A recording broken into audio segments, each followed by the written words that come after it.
திமுக எதையாவது ஆஃபர் பண்ணியிருப்பாங்க. அது காங்கிரஸ் பார்ட்டிக்கு திருப்திகரமாக இருந்திருக்காது. ஸோ திரும்ப என்ன பண்ணுறாங்க, வெளியே வந்து பேசுகிறாங்க. ஏன்னா இப்போ ஏடிஎம்கேவோட பிஜேபி போயிட்டாங்க. அப்போ இவங்க திமுகவோட தான் இருந்தாகணுன்ற கட்டாயத்துக்கு தள்ளப்பட்டிருக்காங்க. முக்கியமான விஷயம் என்னன்னா, நீங்க திமுகவை வீழ்த்தினீங்கன்னா பொலிட்டிக்கலா அது பாஜகவுக்கு ஒரு கெயின் ஆகும். விஜயோட நீங்க சேர்ந்தா கேரளால கட்சி வளரும்லாம் ஒன்றும் கிடையாது. விஜயோட ஸ்ட்ரென்த் என்னன்னு யாருக்கும் தெரியாது. ரைட், கொள்கை எதிரி பாஜக. கொள்கை எதிரி எதிர்த்து என்ன பண்ணீங்க? நீட்டை விட்டாச்சுன்னா வேற எந்த பிரச்சனையும் கிடையாது. நீட்னு பேசினாங்க. பவருக்கு வந்ததுக்கு அப்புறம் நீட்டை பத்தி ஒரு பேச்சு இல்லை. திருமாவளவன் அவர்கள் விஜயோட போனார். திருமாவளவன் அவர்கள் விஜயோட போனார்னா அது திமுகவுக்கு சிக்கல் தான்.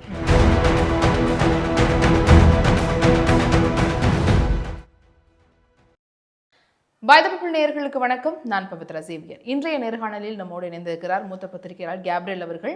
இந்த மாதிரியான அரசியல் சம்பந்தப்பட்ட பல்வேறு நேர்காணல்கள் தெரிஞ்சுக்கணும், அதை பற்றி பார்க்கணும் அப்படின்னா பாய்தபிளை சப்ஸ்கிரைப் பண்ணுங்க. இந்த மாதிரியான விஷயங்கள் உங்கள் நண்பர்களுக்கும் உறவினர்களுக்கும் தெரியப்படுத்தணும் அப்படின்னா ஷேர் பண்ணுங்க. உங்களுக்கு இந்த வீடியோ பிடிச்சிருக்கா லைக் பண்ணிட்டு பாருங்க. வணக்கம் சார். வணக்கம் சார்.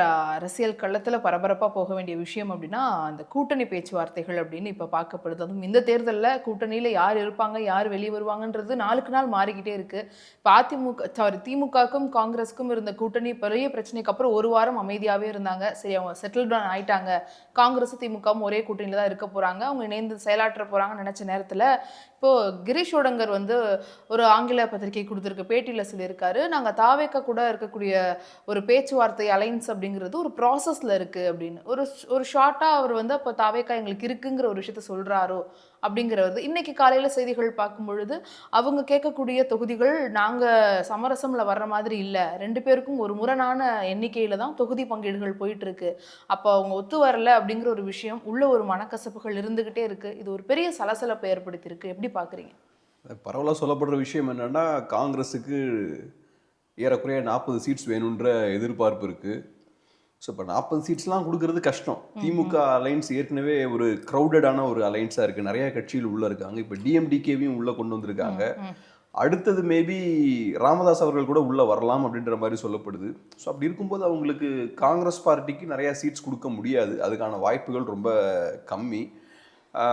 ஸோ இப்போ ஃபஸ்ட்டு காங்கிரஸ் பார்ட்டி ஒரு அழுத்தம் போடுறாங்க. இந்த குழு ஃபார்ம் பண்ணிருக்காங்கல்ல, இப்போ திமுக ஒரு பேச்சுவார்த்தை, இந்த கூட்டணி பேச்சுவார்த்தைக்கான குழு அமைச்சிருக்காங்கல்ல, அதுக்கு முன்னாடி இதே மாதிரி நிறைய பிரச்சனைகள்லாம் கொடுத்தாங்க காங்கிரஸ் பார்ட்டி. ஸோ காங்கிரஸ் பார்ட்டியை பொறுத்தளவில் ஒவ்வொரு விஷயத்தையும் செய்யறதுக்கு அழுத்தம் போட்டு திமுகவை செய்ய வைக்கிறாங்க. இப்போ திமுக அந்த குழு அமைக்கிறதுக்கு ரொம்ப நாட்கள் இழுத்தாங்க. அதுக்கான காரணம் என்னன்னா, திமுகவை பொறுத்தளவில் லேட்டாக காங்கிரஸ் பார்ட்டிக்கு ஆப்ஷன்ஸ் கம்மியாகும். ஸோ முடிஞ்ச அளவுக்கு நம்ம கடைசியில் இந்த விஷயத்த பண்ணலாம் அப்படின்ற மாதிரி இழுத்து கொண்டு போகிறாங்க. காங்கிரஸ் பார்ட்டி என்ன பண்ணுறாங்க, நீங்கள் ரொம்ப நாள் இழுத்தீங்கன்னா நாங்கள் உங்கள் மேலே அழுத்த போட்டுக்கிட்டே இருப்போம், நாங்கள் ஏதாவது பிரச்சனையை கொடுத்துக்கிட்டே இருப்போம், வெளியே வந்து பேசுவோம். ஸோ அதனால சீக்கிரமாக குழுவை ஃபார்ம் பண்ணுங்க, சீக்கிரமாக ஒரு முடிவு எங்களுக்கு சொல்லுங்கன்றது காங்கிரஸ் பார்ட்டியோட ஸ்டாண்டாக இருக்கு. இப்போ குழுவை ஃபார்ம் பண்ணியாச்சு. குழு ஃபார்ம் பண்ணதுக்கப்புறம் ஏதோ பேச்சுவார்த்தை நடந்திருக்கு, ஏதோ ஒரு மிஸ் அண்டர்ஸ்டாண்டிங்கும் இருக்குது.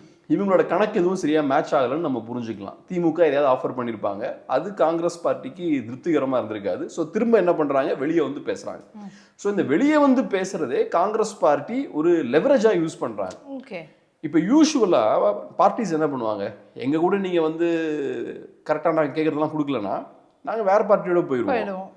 ஆனால் இப்போ அந்த லெவரேஜ் இல்லை. எம்டிஎம்கேக்கும் அந்த லெவரேஜ் கிடையாது, கம்யூனிஸ்டுகளுக்கும் அந்த லெவரேஜ் கிடையாது, காங்கிரஸ் பார்ட்டிக்கும் அந்த லெவரேஜ் கிடையாது, பிசிகேக்கும் அந்த லெவரேஜ் கிடையாது. ஏன்னா இப்போ ஏடிஎம்கேவோட பிஜேபி போயிட்டாங்க. அப்போ இவங்க திமுகவோட தான் இருந்தாகணுன்ற கட்டாயத்துக்கு தள்ளப்பட்டிருக்காங்க. அப்போ இவங்க என்ன பண்ணலாம், திமுக மேலே அழுத்தம் போடணும். இது ஒன்று தான் அவங்க கிட்ட இருக்கிற ஒரே ஆப்ஷன். நாங்கள் வெளியே வந்து பேசுவோம், ஒரு பயமுறுத்துற மாதிரி. ஆமாம். ஸோ வெளியே வந்து பேசினா திமுக அணிக்கு அது டேமேஜ் ஆகும். ஸோ நீங்கள் எங்களுக்கு தேவையான விஷயங்களை செய்து தரலன்னா வெளியே வந்து ஏதாவது பிரச்சனைகள் கொடுத்துக்கிட்டே இருப்போம். இப்போ விஜய் கூட போகிறதுலாம் வாய்ப்பே கிடையாது. காங்கிரஸ் பார்ட்டிக்கு விஜயோட போகிறதால ஒரு பிரயோஜனமும் கிடையாது. என்ன யூஸ் இருக்குது, 0 சீட்ஸ் கிடைக்கும். இதே இது திமுக அலைன்ஸ் இப்போ ஸ்ட்ராங் ஆயிருக்கு. டிஎம்டிகேன்ற புது கட்சியை உள்ளே கொண்டு வந்திருக்காங்க. ராமதாஸ் உள்ளே வருவதற்கான வாய்ப்பு இருக்குது. அதுபோக சசிகலா அவர்கள் புது கட்சியை ஆரம்பிச்சிருக்காங்க. அதுவும் அட்வான்டேஜ் டிஎம்கே தான். ஏன்னா சசிகலா அவர்கள் உடைக்க போகிறது ஏடிஎம்கே ஓட்ஸ் தான் உடைக்க போகிறாங்க. ஓபிஎஸ் அவர்கள் திமுக அலைன்ஸில் சேருவாரான்னு நமக்கு தெரியல. பட் அவர் தனியாக நின்னாலும் அவரும் அதிமுக வாக்குகள் தான் உடைக்க போகிறார். ஸோ அந்த வகையில் திமுக ஓரளவுக்கு அந்த அலையன்ஸ் கேமை கரெக்டாக செட்டில் பண்ணிட்டாங்க. ஸோ அப்போ காங்கிரஸுக்கு வேறு ஆப்ஷன் கிடையாது. விஜய் கூட போக முடியாது. விஜய் கூட போனால் 0 சீட்ஸ் தான் கிடைக்கும். யூஸ்வலாக எந்த பார்ட்டியுமே இந்த மாதிரியான ரிஸ்க் எடுக்க மாட்டாங்க. நம்ம திமுகவுக்கு ஒரு பாடம் கற்பித்து கொடுக்கணும், நம்மளை ரெஸ்பெக்ட் பண்ண மாட்டேங்கிறாங்க, அதனால நம்ம அலையன்ஸை உடச்சிடலாம்லாம் யாரும் பண்ண மாட்டாங்க. அப்படி அலையன்ஸ் உடஞ்சா கண்டிப்பாக திமுக தோக்கும். ஆனால் அதில் காங்கிரஸ் பார்ட்டிக்கு எந்த கெயினுமே இல்லை. இருக்கிறதுனால எந்த கெயினும் இல்லை. நீங்கள் நாங்கள் கேட்கறத கொடுக்க மாட்டேங்கிறீங்க, நாங்கள் எல்லா தேர்தலையும் கூட இருந்து என்னத்தை பார்த்துட்டோம், இந்த வாட்டி தனியாக கூட நிற்போம், தாவைக்கே கிட்ட போகாட்டிங்கிற ஒரு ஸ்டாண்ட் எடுப்பாங்களா சார்? சிம்பிளுங்க, ஒரு பிஸ்னஸ் மாதிரி தான் இல்லை, கால்குலேஷன்ஸ் போட்டுருக்காங்க. தாவைக்கோட போனால் எவ்வளோ சீட்ஸ் கிடைக்கும்? வாய்ப்பு இல்லை. என்ன கேட்டிங்கன்னா 0 தான். பட் ஓகே, ஒரு 5 சீட்னு வச்சுப்போமே, அதுக்கெல்லாம் வாய்ப்பே கிடையாது. பட் சும்மா ஒரு பேச்சுக்கு 5ன்னு வச்சுப்போம். திமுகவோட 21ல எவ்வளோ ஜெயிச்சாங்க? 18 25 நின்னாங்கன்னு நினைக்கிறேன். 18 ஜெயிக்கிறாங்க. 18 எம்எல்ஏ சீட்ஸ் உங்களுக்கு பெனிஃபிட் தானே. ஸோ இப்போ உங்களுக்கு வந்து மினிமம் 25 சீட்ஸ் கொடுத்தா கூட உங்களுக்கு 15 சீட்ஸ் கிடைக்குன்னு வச்சுப்போமே. அப்படி பார்த்தா கூட தாவேக்காவோட போகிறத விட திமுகவோட இருந்தால் உங்களுக்கு நிறைய லாபம் இருக்கு. ஸோ இப்போ நீங்கள் இந்த அலையன்ஸை உடைக்கிறீங்கன்னா உங்களுக்கு என்ன கிடைக்கும்? தாவேக்காவோட போறீங்க, 0 சீட்ஸ் கிடைக்கிறதுக்கு வாய்ப்பு இருக்கு, மேபி 1 2 3 சீட்ஸ் கிடைக்கிறதுக்கும் வாய்ப்பு இருக்கு. ஆனால் உங்களுக்கு இழக்கிறதுக்கு நிறைய இருக்கு. அது மட்டும் இல்லாமல் நீங்கள் அலையன்ஸை பிரேக் பண்ணீங்கன்னா இன்னொரு சிக்கலும் இருக்கு. எம்பி ராஜ்யசபால பிரச்சனை இருக்கும். அது ஒன்று 29ல உங்களுக்கு பிரச்சனை இருக்கு. அது இப்போ எனக்கு புரிஞ்சுக்க முடியுது. 29 எலெக்ஷன்ஸ்லேயே அப்போ உங்களுக்கு திமுக அங்கே உங்களை நெருக்குவாங்க. அது ஒன்று. முக்கியமான விஷயம் என்னன்னா, நீங்கள் திமுகவை வீழ்த்தினீங்கன்னா பொலிட்டிக்கலாக அது பாஜகவுக்கும் ஒரு கெயின் அமையும். ஓகே, பாஜகவுக்கு அது டோர் ஓப்பன் பண்ணி கொடுக்கும்ல. ஸோ ஒரு Congress party point of view நம்ம பார்த்தோம்னா, ஒரு நேஷனல் பார்ட்டி அவங்க முடிஞ்ச அளவுக்கு எல்லா ஸ்டேட்ஸ்லையும் பாஜகவை கண்ட்ரோல் வச்சுன்னு தான் நினைப்பாங்க. ஏற்கனவே காங்கிரஸ் பார்ட்டி வீக்கா இருக்காங்க. முக்கியமான எதிரிக்கு வந்து வலுவாயிடுங்கறனால இந்த ஒரு ஸ்டாண்ட் எடுக்க மாட்டாங்க. காங்கிரஸ் பார்ட்டியோட முக்கியமான எதிரி பாஜக தான். தமிழ்நாட்டுல பாஜகவை வளர விடக்கூடாதுன்றதும் காங்கிரஸ் பார்ட்டியோட ஒரு ஏமா இருக்கும் நேஷனல் பாயிண்ட் ஆஃப் வியூல இருந்து பார்க்கும்போது. சோ காங்கிரஸ் பார்ட்டிக்கு ப்ராஃபிட்னு பார்த்தோம்னா ஒண்ணுமே கிடையாது டிவிகேவோட போறதால. நிறைய இழப்பு தான். அது போக பாஜகவுக்கும் அது டோர் ஓப்பன் பண்ணி கொடுக்கும். ஸோ அப்போ காங்கிரஸ் பார்ட்டி எதுக்கு இந்த அலையன்ஸை உடைக்கணும்? ஆனால் அவங்க பாண்டிச்சேரியை கணக்கு வைக்கிறாங்க. பாண்டிச்சேரிக்கு வந்து விஜயோட சேர்றதுனால ஒரு பலம் கிடைக்கும், கேரளாவில் ஒரு பலம் கிடைக்கும். இந்த மாதிரி ஒவ்வொரு இடங்கள்லையும் யூஸ்ஃபுல்லாக இருப்பாங்க எம்பிக்கு நிற்கும் போதுங்கிற ஒரு விஷயத்தை எடுப்பாங்கன்னு சொல்லப்படுதில்ல, அது பாசிபிளா சார்? காங்கிரஸ் பார்ட்டி வந்து இந்தியாவிலேயே ரொம்ப பழைய ஒரு கட்சி, அதிகாரத்தை பெரிய அளவில் ருசித்த ஒரு கட்சி. அவங்க கண்ணை மூடிட்டு ரிஸ்க் எடுக்க மாட்டாங்க. இப்போ சிறிய கட்சிகள் ரிஸ்க் எடுக்கலாம், எங்களுக்கு பிடிக்கலன்னா நாங்கள் தனியாக போயிடுவோம். டிஎம்டிக்கு அந்த மாதிரியான ரிஸ்க்லாம் எடுத்திருக்காங்க. அந்த கட்சிகள் எடுக்கலாம். காங்கிரஸ் பார்ட்டி அப்படி கிடையாது. பல ஆண்டுகள் நீங்கள் அதிகாரத்தில் உட்கார்ந்து பழகிட்டீங்கன்னா அவங்க கட்சியில் இருக்கவங்களும் அதிகாரத்தை எதிர்பார்ப்பாங்க. அவங்க பெருசாக களப்பணி ஆற்றக்கூடியவங்களோ பெருசாக அரசியல் கொள்கையெல்லாம் வச்சு அரசியல் பண்ணுறவங்களோ கிடையாது. அவங்கெல்லாம் பார்த்தீங்கன்னா டிப்பிக்கல் பொலிட்டிஷியன்ஸ், நேட்டாஸ்மாங்கல்ல, அந்த மாதிரி ஒரு 4 வருஷம் அமைதியாக உட்காந்துருப்பாங்க. 5வது வருஷம் ஆனால் காய்களை நகர்த்த ஆரம்பிப்பாங்க. சீட்ஸ் வேணும், இந்த பதவி வேணும், அது வேணும்னு கணக்கு போட்டுருப்பாங்க. இந்தியா ஃபுல்லாக இப்படி தான். காங்கிரஸ் பார்ட்டி அதிகாரத்தை நல்லா என்ஜாய் பண்ண ஒரு பார்ட்டி. ஸோ அப்படி இருக்கும்போது நீங்கள் கட்சியை நம்ம வளர்ப்போங்க, ஸ்டார்டிங்லேருந்து வளர்ப்போங்க நீங்கள் நினச்சிங்கன்னா அதெல்லாம் அவங்களுக்கு அப்பீலிங்காக இருக்காது. அவங்கள பொறுத்தளவில் நமக்கு கொஞ்சம் சீட்ஸ் வேணும், நமக்கு கொஞ்சம் பவர் என்ஜாய் பண்ணணும் அப்படின்ற இடத்துல தான் அவங்க இருப்பாங்க. ஸோ அதனால் கேரளாவில் நம்ம கட்சியை வளர்க்கலாம். 2வது விஜயோட நீங்கள் சேர்ந்தா கேரளாவில் கட்சி வளரும்லாம் ஒன்றும் கிடையாது. விஜயோட ஸ்ட்ரென்த் என்னன்னு யாருக்கும் தெரியாது, எனக்கும் தெரியாது. ஒரு அன்டெஸ்டடான ஒரு கட்சி தான். என்ன பொறுத்தளவில் 5 to 10% ஓட்ஸ் வேணால் டிவிகேவால் வாங்க முடியும். இது வெறுமனே ஒரு கணிப்பு தான். நான் என்ன அடிப்படையில் சொல்கிறேன்னா, என்ன பொறுத்தளவில் கிரவுண்டுக்கும் கிரவுண்டில் இருக்கக்கூடிய கள நிலவரம் இருக்குல்ல, அதுக்கும் அரசியலுக்கும் சம்பந்தம் இருக்கு. இப்போ இன்னைக்கு திமுக அதிமுகலாம் மக்கள் ஓட் போடுறாங்கன்னா அது அந்த கட்சிகள் வழியாக அவங்களுக்கு சில லாபங்கள் கிடைக்குது.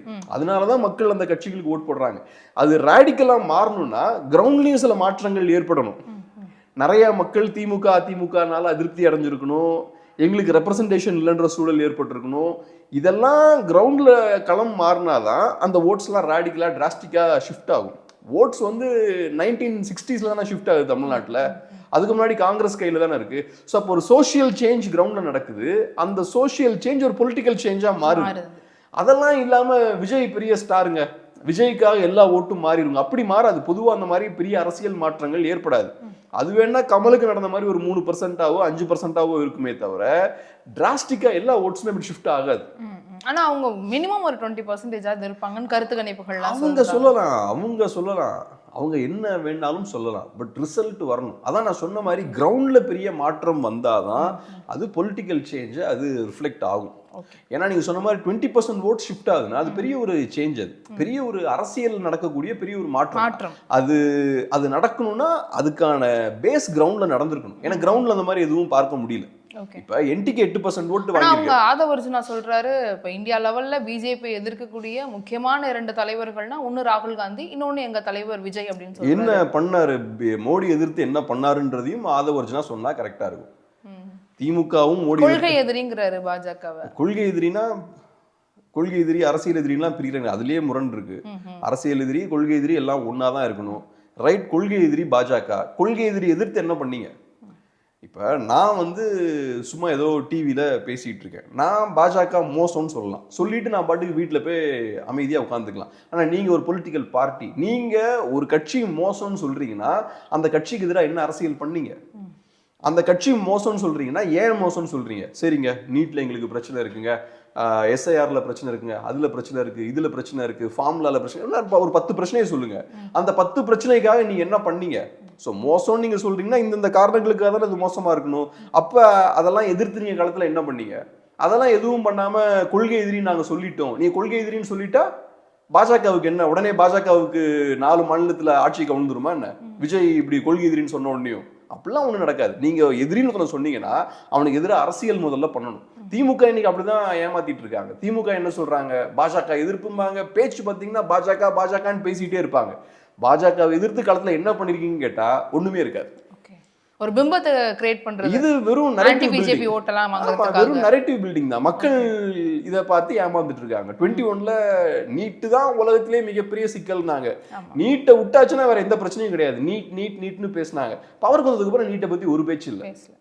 அப்ப நீங்க நிஜமாவே பாஜக எதிர்க்கிறீங்கன்னா அதை மையமா வச்சு களத்துல இறங்கிருக்கணும்ல.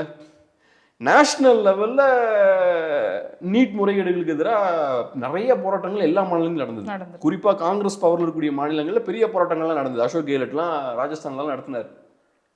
அந்த போராட்டங்கள் நடக்கும்போது இங்க ஒண்ணுமே பண்ணாம இருந்தாங்க. இப்ப உங்களோட வருத்தம் என்னவா இருக்கு? நீட் தமிழ்நாடு மட்டும் தாங்க நீட் எதிர்க்குது, மற்ற ஸ்டேட்ஸோட சப்போர்ட்டே இல்லைங்க. ஆனா நீட் முறைகேடு பிரச்சனை வெடிச்சப்ப மற்ற ஸ்டேட்ஸும் சண்டை போடுறாங்க. அப்ப நீங்க அவங்களோட சேர்ந்து நீங்களும் சண்டை போட்டு இருக்கணும்ல. அப்பயும் இவங்க ஒன்றும் பண்ணல. ஸோ இவங்க கவனமா இருக்காங்க, பாஜகவை நம்ம எதிர்த்தரக்கூடாதுன்றதுல கவனமா இருக்காங்க. ஆனா வெளியே பேசும்போது பாஜகவை அப்படி பண்ணிடுவோம், இப்படி பண்ணிடுவோம், ஃபாசிசம் அப்படி இப்படிம்பாங்க. அப்படிலாம் சொல்றதால பாஜகவுக்கு என்ன வலிக்க போதா? என்ன ஒன்றும் கிடையாது. நீங்க பேசுற பேச்சால ஒண்ணுமே கிடையாது, செயல் எதுவுமே இல்லை. ஆமா, நீங்க செயல்ல இறங்குனீங்கன்னா பாஜகவுக்கு பிரச்சனை வரும். சோ பாஜகவும் உங்களை பெரிய த்ரெட்டா பார்க்க மாட்டாங்க, பாஜகவும் உங்களை எதிர்க்கிற மாதிரி எதிர்ப்பாங்க, நீங்க பாஜக எதிர்க்கிற மாதிரி எதிர்ப்பீங்க. 2 பேருக்குமே பொலிட்டிக்கலா அது லாபம் தான். நீங்க பாஜகவை காட்டி மைனாரிட்டி ஓட்ஸும் ஆன்டி பிஜேபி ஓட்ஸும் கன்சாலிடேட் பண்ணிடுவீங்க, பாஜக ஆன்டி டிஎம்கே ஓட்ஸும் உங்களை காட்டி கன்சாலிடேட் பண்ணிடுவாங்க. திமுக பாஜக எதிர்த்துக்கிட்டே இருந்தா மக்களுக்கு மைண்ட்ல என்ன தோணும்? ரைட், அப்ப திமுக எதிர்க்கணும்னு நம்ம பாஜக தான் சப்போர்ட் பண்ணும் போல. 2024ல தான் நடந்தது. ஓட்ஸ்லாம் அங்க ஷிஃப்ட் ஆச்சு. ஸோ அதனால ஒரு விதமான ஒரு போலி பிம்பத்தை தான் அங்கே கட்டிட்டு இருக்காங்க. சார், இப்போ நீங்கள் சொல்லும்போது ராமதாஸ் அவர்கள் திமுகவில் போய் இணையறதுக்கான வாய்ப்புகள் இருக்குது அப்படின்னு சொன்னீங்க. அது நடக்க வாய்ப்பு இருக்கா? ஏன்னா விசிகா இருக்காங்க, அவங்க பாமக வந்தாங்கனாலே வெளியே போயிடுவாங்கன்றது ஏற்கனவே மேடைகள்லேயே பேசியிருக்காரு திருமாவளவன் அவர்கள். அவர் ஒரு முக்கியமான கூட்டணி கட்சி, அவங்களோட இருக்கக்கூடிய அலையன்ஸில் அவர் முக்கியம் தானே பார்ப்பாங்க. ராமதாஸ் வந்தால் அவர் வெளில போயிடுவாருங்கிறத ஏற்றுப்பாங்களா திமுக? இது எப்படி போய் முடியும்? இப்போ நிறைய சிக்கல்கள் இருக்குது. அது அலைன்ஸ் ஃபார்ம் ஆனால் அஃப்கோர்ஸ் ஒன்று விசிகே விரும்ப மாட்டாங்க. அதை ரெண்டாவது அந்த அலைன்ஸ் ஜெல் ஆகுமா, ப்ராப்பரான கெமிஸ்ட்ரி இருக்குமா, ஓட் டிரான்ஸ்ஃபர் நடக்குமா, இந்த மாதிரி நிறைய கேள்விகள் இருக்குது. ஆனால் அதெல்லாம் தாண்டி ஃபஸ்ட்டு பிரச்சனை வருது அப்பாவுக்கும் பையனுக்கும். 2 பேரும் தனித்தனி அணியாக உடஞ்சி போயிடுறாங்க. உடஞ்சி போனதுக்கப்புறம் ஸ்டார்டிங்கில் பார்க்கும்போது 2 பேரும் ஈக்குவலாக இருக்காங்கன்ற மாதிரியான தோற்றம் தான் இருக்குது. ஆனால் இன்னைக்கு நீங்கள் பார்த்தீங்கன்னா அன்புமணி ராமதாஸ் அவர்களோட கரங்கள் ஓங்கி இருக்க மாதிரி இருக்கு. அதுக்கான காரணம் என்ன? ஒன்னு பார்ட்டி அவர் கையில இருக்கு, ரெண்டாவது அதிமுகன்ற ஒரு பெரிய கட்சி அன்புமணி அவர்களை ரெகக்னைஸ் பண்றாங்க. கூட்டணி பேச்சுவார்த்தை நடக்கும் போது ராமதாஸ் அவர்களோட பேசாம அன்புமணியோட பேசுறாங்க. சோ அப்போ ஒரு பெரிய கட்சி அன்புமணி ராமதாஸ் அவர்களை அங்கீகரிக்கிறாங்க. அப்ப என்ன ஆகுது? பவர் அன்புமணி அவர்கள் கையில தான் இருக்கு. ஸோ அலைன்ஸா ஃபார்ம் பண்ணியாச்சு. அப்ப இப்ப ஓகே, அது நடந்தாச்சு. இப்போ நீங்க அதிமுக ஓட்டை உடைக்கணும்னா திமுக பாயிண்ட் ஆஃப் இருந்து பாருங்க, ராமதாஸ் அவர்களை யூஸ் பண்ணி அவங்க ஓட்ஸை உடைக்கலாம். ஓகே, இல்லையா? சிம்பத்தி கூட கிடைக்கும். ஆமா, நீங்க எந்த அளவுக்கு ராமதாஸ் அவர்கள் ஸ்ட்ராங் ஆகிறாரோ அந்த அளவுக்கு அங்க வீக் ஆவாங்க. அன்புமணி ராமதாஸ் ஓட்டை உடைக்கலாம், இல்லையா? அதான் லாஜிக். அப்ப நீங்க ராமதாஸ் அவர்களை பலப்படுத்தணும்னா என்ன பண்ணும்? அதிமுக அன்புமணிக்கு என்ன பண்ணாங்களோ அதே வேலையை நீங்க பண்ணணும் திமுக. ஸோ திமுக ராமதாஸ் அவர்களை அங்கீகரிக்கணும். இதுவும் ஒரு முக்கியமான அணி, நாங்க அவரோட பேச்சுவார்த்தை நடத்துறோம், நடத்தி எங்க அணியில சேர்த்துட்டோம்னு சேர்க்கிறாங்கன்னு வச்சுப்போம். அது ராமதாஸ் அவர்களுக்கு ஒரு பூஸ்ட் கொடுக்கும், அவரோட கிரெடிபிலிட்டி அது இன்க்ரீஸ் பண்ணும், அது ஒரு அங்கீகாரத்தை அந்த அணிக்கும் கொடுக்கும். அது ராமதாஸ் அவர்களை ஸ்ட்ரென்தன் பண்ணும். ஸ்ட்ரென்தன் பண்ணியாச்சுன்னா குறிப்பா கொங்கு பகுதியா இருக்கலாம், நார்த் சென்னையா இருக்கலாம், இந்த மாதிரி நிறைய பகுதிகளில் எங்கெல்லாம் வன்னியர் ஓட்டு வந்து கான்சென்ட்ரேட்டடா இருக்கோ அங்கெல்லாம் நீங்க ஓட்ஸை உடைக்கலாம் கண்டிப்பா. ஸோ அதனால அலைன்ஸ் ஜெல் ஆகுமான்றது ஒன்று பெரிய ஒரு கேள்விதான். விசிகேவை கோவப்படுத்தும். ஆனால் திமுக பாயிண்ட் ஆஃப் வியூ நீங்க பார்த்தீங்கன்னா அதை யூஸ் பண்ணி நீங்க ஏடிஎம்கே அலைன்ஸை வீக் பண்ணலாம். ஆனா திருப்திப்படுத்திடுவாங்களா? விசிகாவை கூப்பிட்டு ஒரு மீட்டிங் வச்சு பேசி 2 பேரும் ஒரு அணியில இருந்தாங்கன்னா அதுதானே ஒரு பொலிட்டிக்கல்ல ஒரு பெரிய முக்கியமான ஹிஸ்டரியா மாறிடும் இல்லையா? நமக்கு அது தெரியல. இந்த அலைன்ஸ் மெட்டீரியலைஸ் ஆகுமா நமக்கு தெரியல. ஆனா சீரியஸா ஏதோ பேச்சுவார்த்தை நடந்திருக்குன்றத நம்ம புரிஞ்சுக்க முடியுது. ஏன்னா அவர் சொல்லியிருந்தாரு நமக்கு தேவையான வண்டி நம்மளை நோக்கி வந்துகிட்டே இருக்கு அப்படின்ற மாதிரி. அப்படி இல்லைன்னா கூட திருமாவளவன் அவர்கள் கோவப்படுறாருனாலே ஏதோ சீரியஸா பேச்சுவார்த்தை நடக்குதுன்னு அர்த்தம். இல்ல சும்மா சொல்ல மாட்டார்ல அவரு.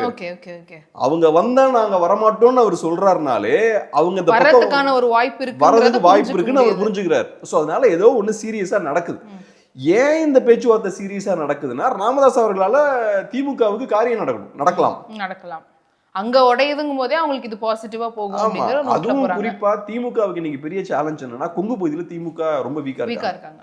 ஆனா கொங்கு பகுதியில செந்தில் பாலாஜி அவர்கள் போல பெரிய ஹெவி வெயிட்ஸ் எல்லாம் கொங்கு பகுதியில இருக்காங்க. அவங்களுக்கு பெரிய பலம் இருக்கு, பணபலம் இருக்கு. ஆனா அங்க ஜெயிக்கிறதுக்கான வாய்ப்பு கம்மியா இருக்கு. அதுக்கான காரணம் என்ன? 24ல அலைன்ஸ் உடஞ்சிருந்தது. இன்னைக்கு ஏடிஎம்கேவும் பாஜகவும் சேர்ந்துட்டாங்க. அது மட்டும் இல்லாம இதுக்கு முன்னாடி நடந்த தேர்தல் எல்லாம் பாத்தீங்கன்னா 19லயும் 21லயும் கமல்ஹாசன் ஆன்டி டிஎம்கே ஓட்ஸை உடைச்சார். அதாவது அதிமுக ஓட்டை உடைச்சார், பெரிய லெவல்ல உடைச்சார். இப்ப கமல்ஹாசனும் இல்ல. கமல்ஹாசனால இப்ப ஆன்டி டிஎம்கே ஓட்ஸை உடைக்க முடியாது. ஏன்னா அவர் திமுகவோட போய் உட்கார்ந்துருக்காரு. அப்ப இந்த வேலையை செய்யறதுக்கு ஓகே, விஜய் ஓரளவுக்கு உள்ள வராரு. ஆனா விஜயோட அரசியல் கொங்கு பகுதியில் எப்படி ஒர்க் அவுட் ஆகும்னு தெரியல. ஏன்னா கமல்ஹாசன் ஏற்கனவே 2 எலெக்ஷன்ல மக்களை ஏமாத்திருக்காரு. சோ மக்களுக்கு கண்டிப்பா கொஞ்சம் புரிதல் ஏற்பட்டிருக்கும். இவங்க ஆன்டி டிஎம்கே ஓட்ஸ் உடைக்கிறதுக்கு தான் வராங்கன்ற அந்த பார்வை டெஃபினட்டா இருக்கும். திமுகவை எதிர்க்கிறதுக்கு இந்த நடிகர்கள் யூஸ் ஆக மாட்டாங்கன்ற புரிதல் கொஞ்சமாவது அங்க வந்திருக்கும். அப்ப ராமதாஸ் அவரோட தேவை அங்க இருக்குல்ல. இப்போதைக்கு இருக்கிற சூழல் என்னன்னா ஏடிஎம்கேவுக்கு வன்னி ரோட்ஸ் நல்லா ஷிஃப்ட் ஆயிருக்கு, நல்லா ஈஸியா ட்ரான்ஸ்ஃபர் ஆயிருக்கு. அதுக்கு முன்னாடியுமே ட்ரான்ஸ்ஃபர் ஆயிருக்கு. ஸோ அப்படி இருக்கும்போது அதை உடைக்கணும், ட்ரான்ஸ்ஃபர் ஆகுறத ஸ்டாப் பண்ணணும் அப்படின்னு நினைச்சாங்கன்னா ராமதாஸ் அவர்கள் கரெக்டான ஒரு சாய்ஸா இருப்பார். ஆனா இப்போ அவங்க கூட்டணியில சசிகலா அவர்கள் வருவாங்களாங்கிறதுலாம் ஒரு பெரிய கேள்வி இல்லையா? இப்போ ஓபிஎஸ் வராருங்கிற தகவலே அவருக்கு ஒரு பெரிய நெகட்டிவிட்டியை கொடுக்கும். ஏன்னா 3 முறை முதலமைச்சராக இருந்தவர் அதிமுகவில், அவர் திமுகவுக்கு வராராங்கிற கேள்வி. ஆனால் இப்போ வந்து வேற ஆப்ஷன் இல்லை, பவர் வர்றதுக்கான வாய்ப்பு இருக்குங்கிற அளவுக்கு போயிருச்சு. ஆனால் சசிகலா வந்து இப்போ அவங்க அதிமுகவோட பொதுச் செயலாளர்னு தன்னை வந்து காமிச்சுக்கிட்டே இருந்தவங்க நேற்று வரைக்கும். இன்னைக்கு ஒரு புதிய கட்சி தொடங்கிட்டாங்க, அவங்க அலைன்ஸ் ஒரு பேச்சுவார்த்தை நடத்தி அவங்களும் திமுகக்குள்ள வந்துருவாங்களா அப்படிங்கிற கேள்வி. அவங்க திமுகல போய் சேருவாங்களா நான் சொல்ல, திமுக அலைன்ஸ்ல போய் சேருவாங்கன்னு நான் பார்க்கல. நான் கேட்கிறேன் ஒருவேளை அப்படி ஆப்ஷன் சேர்றதுக்கான வாய்ப்பு இல்லை. அப்படி சேர்றதால திமுகல வந்து சசிகலா அவர்கள் கட்சி சேர்றாங்கன்னு வச்சுப்போம் அந்த அலைன்ஸ்ல, அதனால திமுக ஒரு பிரயோஜனமும் கிடையாது. ஏன்னா இப்ப சசிகலா அவர்கள் குறி வைக்கிற ஓட்ஸ் என்ன? அது ஏடிஎம்கே ஓட்ஸ் தான் குறி வைக்கிறாங்க.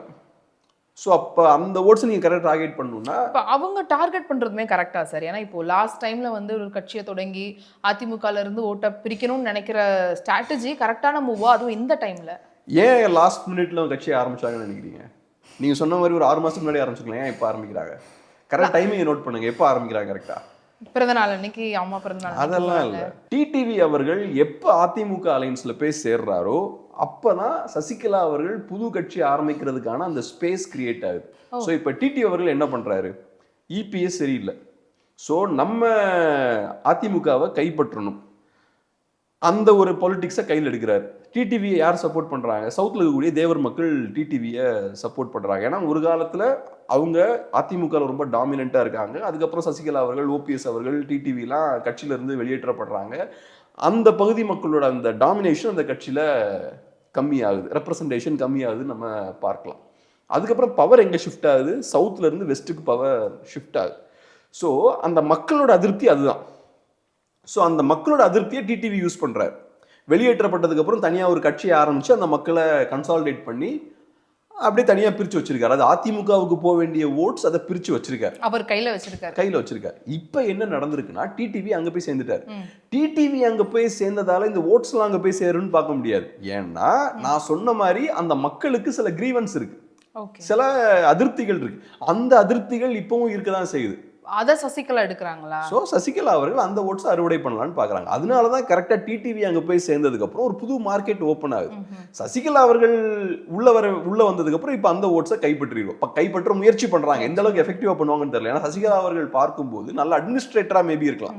ஜெயலலிதா அவர்களுக்கு ரைட் ஹேண்டாக இருந்து பின்னாடி இருந்து நிறைய விஷயங்கள் பண்ணியிருக்காங்க. ஆனால் பெரிய கரிஸ்மேட்டிக்கான கேரக்டரா தெரியல பார்க்கும்போது. பப்ளிக் ஸ்பீக்கிங்லாம் பார்க்கும்போது பெரிய பவர்ஃபுல்லாக இல்லை. ஸோ அவங்க டார்கெட் பண்றது இந்த ஓட்ஸ் தான். இது திமுகவுக்கு பெரிய அட்வான்டேஜா இருக்கும். திமுக அன்எக்ஸ்பெக்டட் ஒரு ப்ளஸ் மாதிரி இருக்கும் இல்லையா? அன்எக்ஸ்பெக்டடா இருக்குமான்லாம் எனக்கு தெரியல. ஓகே சரி, ஆனா இது திமுகவுக்கு அட்வான்டேஜா இருக்கும். திமுகவை பொறுத்தளவுல அந்த ஓட்ஸ் அந்த பக்கம் போயிடக்கூடாது. அப்ப டிடிவி இதுக்கு முன்னாடி என்ன பண்ணாரு, அந்த ஓட்டை பிரிச்சு வச்சிருந்தாருல, அந்த வேலையை இன்னைக்கு வேற யாரையாவது வச்சு பண்ணணும். ஸோ அதுக்கு சசிகலா அவர்கள் கரெக்டா உள்ள இறங்குறாங்க. இந்த மூவால திமுகவுக்கு மட்டும்தான் நன்மை, வேற யாருக்கும் இதனால நன்மை கிடையாது. ஸோ அதனால இது எதர்ச்சியா நடக்குமானலாம் எனக்கு டவுட்டாக தான் இருக்கு. ஓகே, ஆல்ரெடி பொலிட்டிக்கல் பிளான்ஸாக கூட இருக்கலாம். அதே மாதிரி ஓபிஎஸ் அவர்கள் எடுத்துக்கிட்டீங்கனாலும் அவர் தனியா இருந்தாலும் இதே தான். அந்த ஓட்ஸை அவரும் டார்கெட் பண்ணுவார். ஏற்கனவே அவருக்கு நல்ல பேஸ் இருக்கு, அந்த சவுத்தில் கொஞ்சம் நல்ல இன்ஃப்ளூயன்ஸ் இருக்கு. அந்த ஓட்ஸை அவருமே டார்கெட் பண்ண பார்ப்பார். ஆனால் இப்போ அவர் ஸ்டாலின் அவர்களை மீட் பண்ணியிருந்தாரு, அந்த கூட்டணி அலைன்ஸ்குள்ளே வந்துடுவாருங்கிற ஒரு பேச்சு அது நடக்குமா, இல்லை தனியாக நிற்கிறதுக்கு ஒரு வேற மீட்டிங்காக கூட இருக்கும்னு நினைக்கிறீங்களா? எனக்கு புரியல அது ஆக்சுவலாக ஏன் அதை பண்ணுறாங்கன்னு எனக்கு புரியல. இப்போ திமுக பாயிண்ட் ஆஃப் வியூல இருந்து பார்த்தாச்சுன்னா ஓபிஎஸ் அவர்கள் திமுக அலைன்ஸில் சேர்றதை விட தனியாக இருந்தாருன்னா திமுகவுக்கு லாபம் அதிகம். இதுக்கு முன்னாடி ஓபிஎஸ் என்ன பண்ணாரு, அதே வேலையை அவர் தனியாக இருந்து பண்ணாருன்னு வச்சுப்போம். அதுதான் திமுக கூட வர்றதை விட. ஆமா, ஏன்னா ஓபிஎஸ் ஆதரவாளர்களும் சரி அதிமுகங்களும் சரி அதை விரும்ப மாட்டாங்க. அப்ப எப்படி நீங்க வேலை நடக்காது. ஆமா, நீங்க எப்படி திமுக எதிர்பார்க்கல உடைக்க முடியும்? இப்ப ஓபிஎஸ் அவர்கள் திமுக கிட்ட நெருங்குறதே இதெல்லாம் விரும்ப மாட்டாங்க. அந்த மீட்டிங்கே ஒரு நெகட்டிவ் ஃபேம் தான், விரும்ப மாட்டாங்க. ஓபிஎஸ் அவர்கள் இப்படி காம்ப்ரமைஸ் ஆகிறாருன்னு பார்ப்பாங்க. ஆனா இப்ப இதுல இன்னொரு விஷயமும் என்னன்னா, ஓபிஎஸ் அவர்கள் பெரிய லீடர். நம்ம சும்மா சாதாரண மற்ற லீடர்ஸ் மாதிரி பார்த்துட முடியாது. சசிகலா அவர்கள் டிடிவி அவர்கள்லாம் பவர்ஃபுல்லான பீப்புள் தான், அதில் ஒன்றும் மாற்று கருத்து இல்லை. ஆனால் ஓபிஎஸ் அவர்கள் டெக்னிக்கலாக பார்த்தோம்னா 3 times சிஎம் அவர்.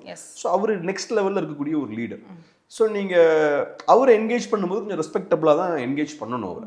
ஸோ மேபி ஸ்டாலின் அவர்கள் அதுக்காக பண்ணியிருக்கலாம் அதை.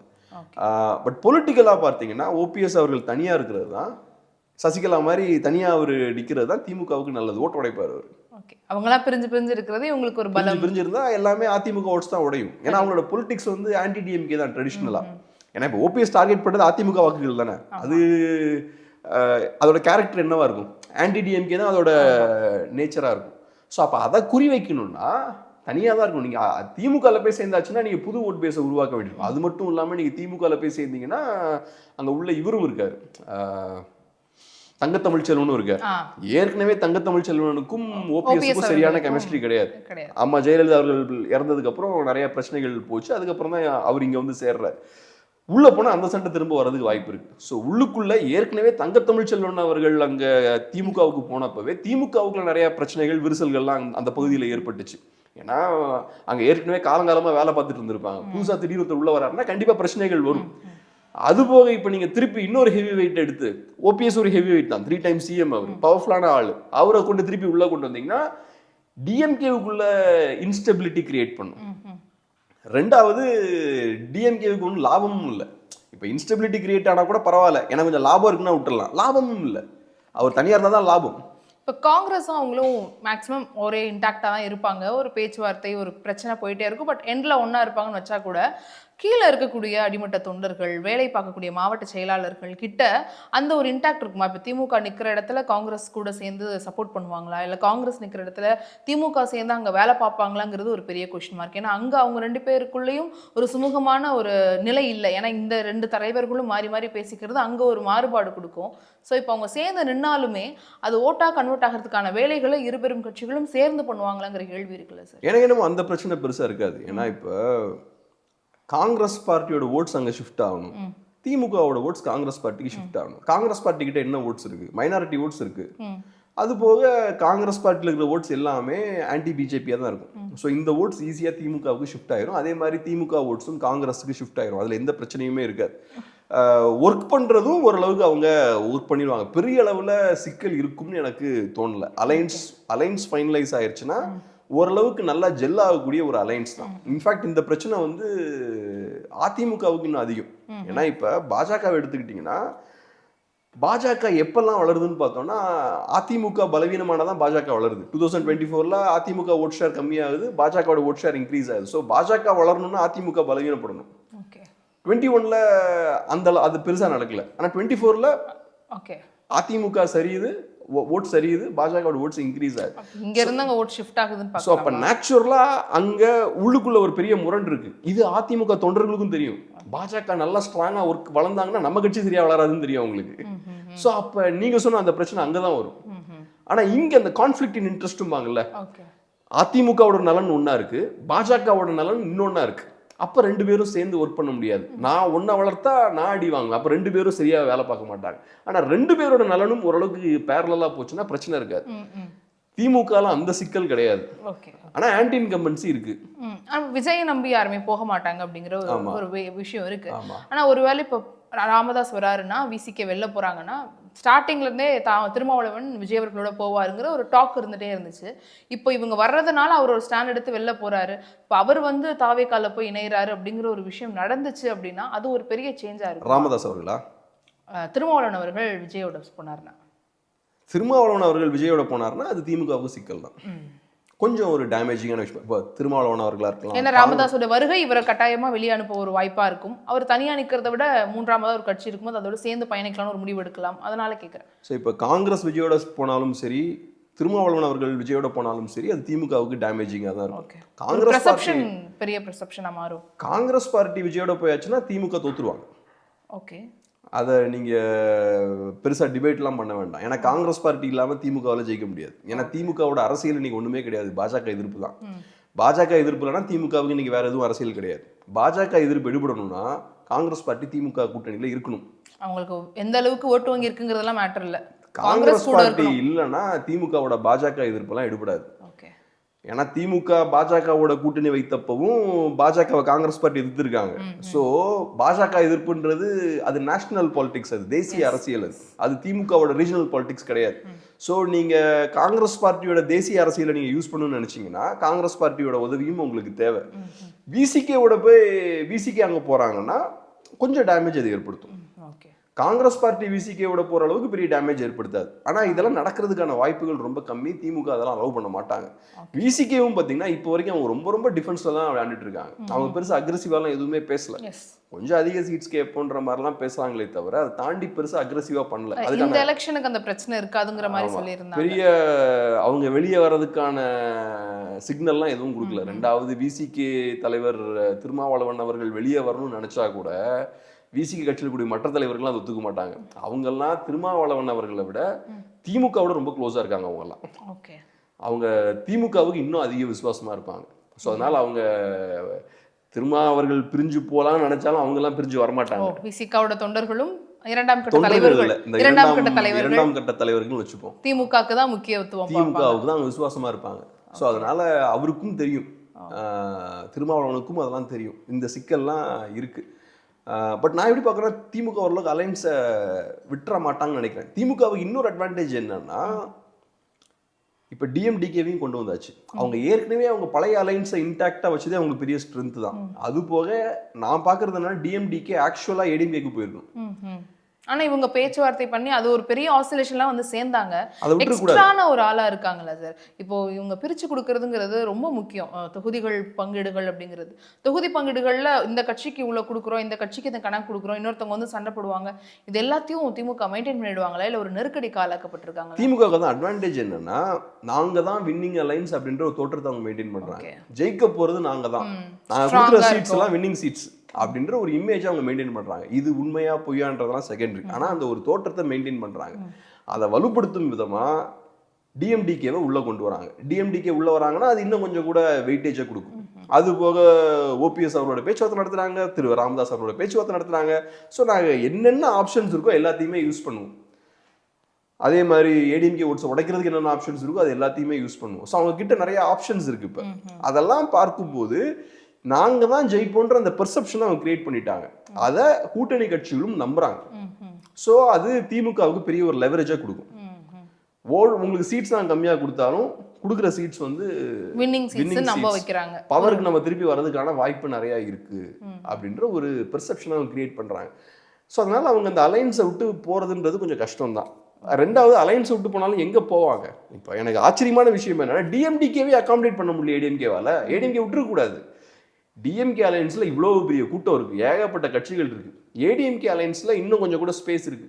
டிஎம்டிகே மாதிரியான ஒரு கட்சியை நல்லா அருமையா அகாமடேட் பண்ணலாம். உங்களுக்கு டிஎம்டிகேவே அகாமடேட் பண்ண முடியலையே. டிஎம்டிகேவை அகாமடேட் பண்ண முடியலன்னா திமுக அணியில் இருக்கக்கூடிய மற்ற கட்சிகள் எப்படி அகாமடேட் பண்ணுவீங்க?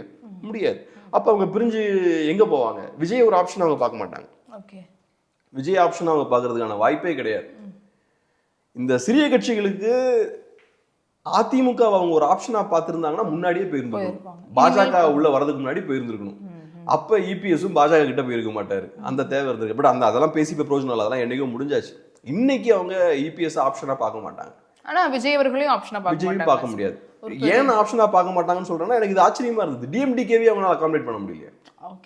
டிஎம்டிகே அங்கதான் போயிருந்திருக்கணும். நேச்சுரலா பார்த்தோம்னா அங்கதான் போயிருந்திருக்கணும். அவங்க இதுவரைக்கும் அவங்க திமுகவோட கூட்டணியா வைக்காத ஒரு கட்சி. ஸோ ட்ரெடிஷ்னலா டிஎம்டிகே ஓட்டர்ஸ் ஆன்டி டிஎம்கேவாகவும் இருந்திருக்காங்கன்றத நம்ம புரிஞ்சுக்கலாம். அப்போ நேச்சுரலாவே அங்கதான் அலைன் ஆயிருக்கணும். அது போக உங்ககிட்ட நிறைய ஸ்பேஸும் இருக்கு, நிறைய சீட்ஸும் கொடுக்க முடியும். அதெல்லாம் தாண்டி இங்க போய் சேர்றாங்க அவங்க.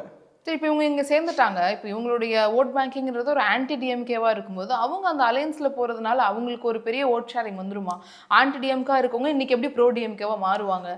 கம்ப்ளீட் ஆன்டி டிஎம்கேன்னு சொல்ல முடியாது. கொஞ்சம் ஸ்லைட்லி ஆன்டி டிஎம்கேவா இருப்பாங்க. அது ஒரு இக்கட்டான சூழ்நிலை. ஆனால் நான் எப்படி பார்க்குறேன்னா, எதுக்காக கொண்டு வந்திருப்பாங்கன்னு பார்க்குறேன்னா, எம்டிஎம்கே கொஞ்சம் வீக்காக இருக்கு இப்போ. ஸோ லிங்குஸ்டிக் மைனாரிட்டி ஓட்ஸை கொண்டு வரதுக்கு யூஸ் பண்ணுவாங்கன்னு நினைக்கிறேன். ஓகே, லிங்குஸ்டிக் மைனாரிட்டி ஓட்ஸை ஷிஃப்ட் பண்றதுக்கு, ட்ரான்ஸ்ஃபர் பண்றதுக்கு இவங்க ஒரு கேட்டலிஸ்ட் ஃபோர்ஸா இருப்பாங்கன்னு பார்க்கலாம். Okay sir, sure. அதை தாண்டி ஏன்னா இப்போ அவங்களுக்கு ஓட் பர்சன்டேஜ் என்ன இருக்கும்? 1% கீழே தான் இருக்கும். இது வந்து ஒரு பெர்செப்ஷன் வைஸ் டிஎம்கேக்கு ஒரு பெரிய அட்வான்டேஜ். 0.5 விட கம்மி. ஆமா. ஸோ நாங்க பெரிய ஒரு அலைன்ஸ் ஃபார்ம் பண்ணிட்டோம், எல்லாரும் எங்கிட்ட தான் இருக்காங்க, எங்களை எதிர்க்கிறதுக்கு ஆளே இல்லைன்ற மாதிரி ஒரு பெர்செப்ஷனை கிரியேட் பண்ணலாம். அதுக்கு இது சிறிய கட்சியா இருந்தாலும் அந்த பெர்செப்ஷன் கிரியேட் பண்ண உதவும். இப்போ ஏடிஎம்கேவுக்கு பார்த்தீங்கன்னா ஒரு பாயிண்ட்ல ஒரு மொமெண்டம் கிடைச்சது. டிடிவி வந்து அங்கே சேர்ந்தப்போ ஒரு பெரிய வேகம் கிடைச்சது. வலுவாயிட்டாங்க, திரும்ப ஒன்னா சேர்ந்துட்டாங்க. நான் எதிர்பார்த்தது என்னவா இருந்ததுன்னா, டிஎம்டிகே போய் அங்க சேரும்போது இன்னும் ஒரு வெயிட்டேஜ் கிடைக்கும்னு நினைச்சேன். நான் டிஎம்டிகே அங்கதான் போவாங்கன்னு நினைச்சேன். ஆனா அதை இவங்களுக்கும் தெரியும், அதை நடக்க விடக்கூடாதுன்னு தெரியும். அந்த அலைன்ஸ் வலுவாகுதுன்ற அந்த தோற்றத்தை ஏற்படுத்த விடக்கூடாது, இங்கேயே ஸ்டாப் பண்ணணும்னு இவங்களும் நினைச்சிருப்பாங்க. ஸோ ஏதோ பண்ணிட்டு அங்கே கூட்டு வந்துட்டாங்க. Okay sir, sure. கண்டிப்பாக கூட்டணிகளில் இன்னும் ஒரு சில மாறுபாடுகள் இருக்குமா, இல்லை இது அப்படியே கண்டினியூ ஆகுமா அப்படின்னு சில வாரங்களில் தெரிஞ்சிடும். இன்னொரு வாய்ப்பில் கண்டிப்பாக பேசலாம். இவ்வளோ நேரம் நீங்கள் பகிர்ந்து கொண்ட கருத்துகளுக்காகவும் உங்கள் நேரத்துக்காகவும் ரொம்ப நன்றி சார். நன்றி.